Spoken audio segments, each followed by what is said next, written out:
When you look at a tree, you probably think of life, right? Green leaves, growing bigger every year. But what if I told you that trees have mastered the art of living for thousands of years by being mostly dead? It sounds completely crazy, I know, but stick with me, because that's the incredible secret we're going to unpack. Yeah, I know. It just doesn't sound right, does it? But this one idea is the key to the entire puzzle.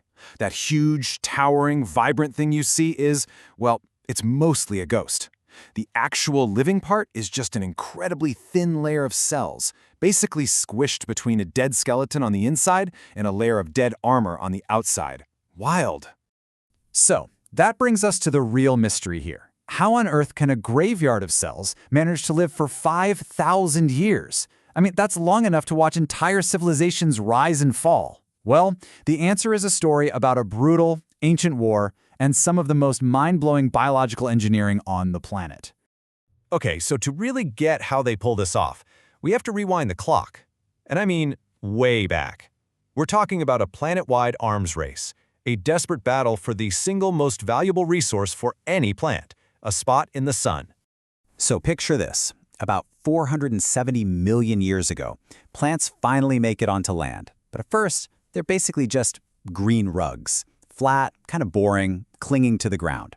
It didn't take long, though, for a new battlefield to open up, the sky. The war for height was on. And the strategy was simple. The higher you could grow, the more sunlight you could hog for yourself, and the more you could literally starve your competition in the shadows below.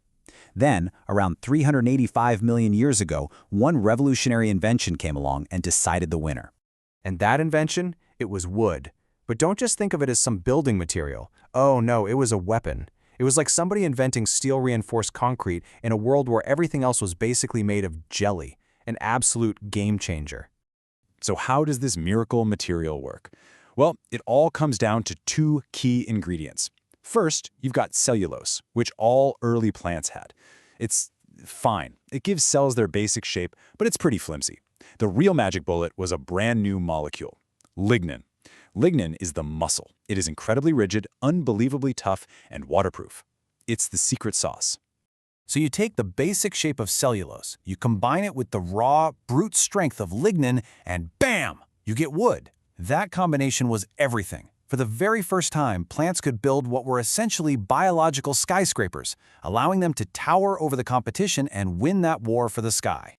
But it's one thing to build tall. It's another thing entirely to maintain that massive structure for thousands of years. And this is where the tree's strategy gets really, really strange.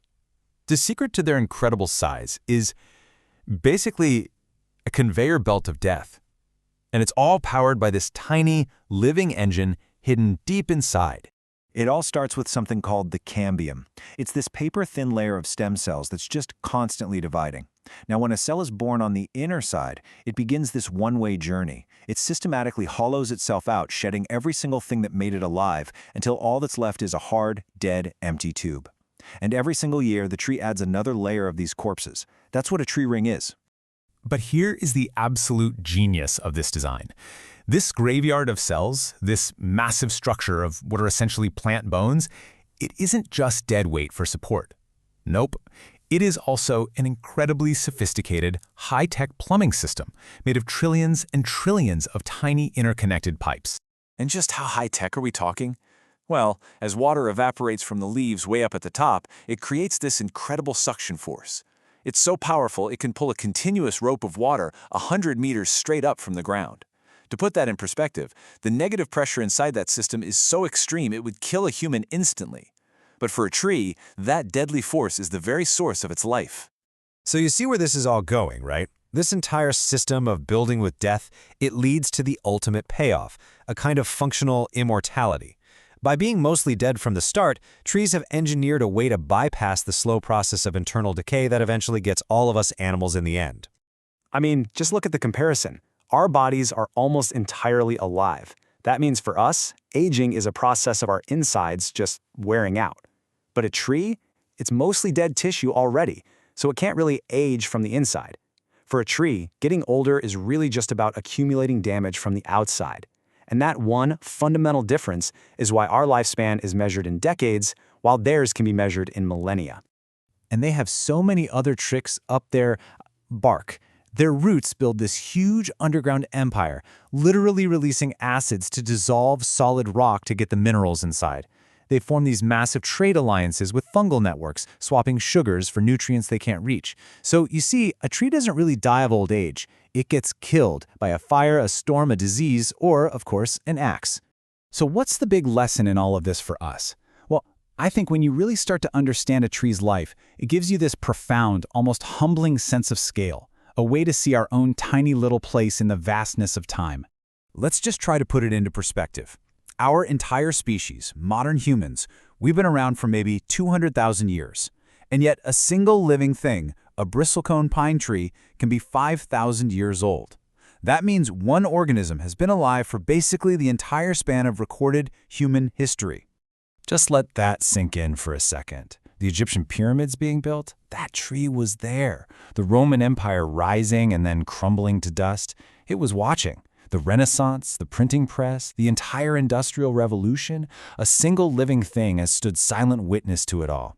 From its perspective, your entire life is just a flash. It's a blink of an eye. So what do we take away from this? From an organism that achieves longevity not by fighting death, but by embracing it as a literal building block. It's a powerful lesson in engineering, in patience, and in perspective. And it leaves us with one final question to really chew on. What can we learn from a life form that truly builds itself to last?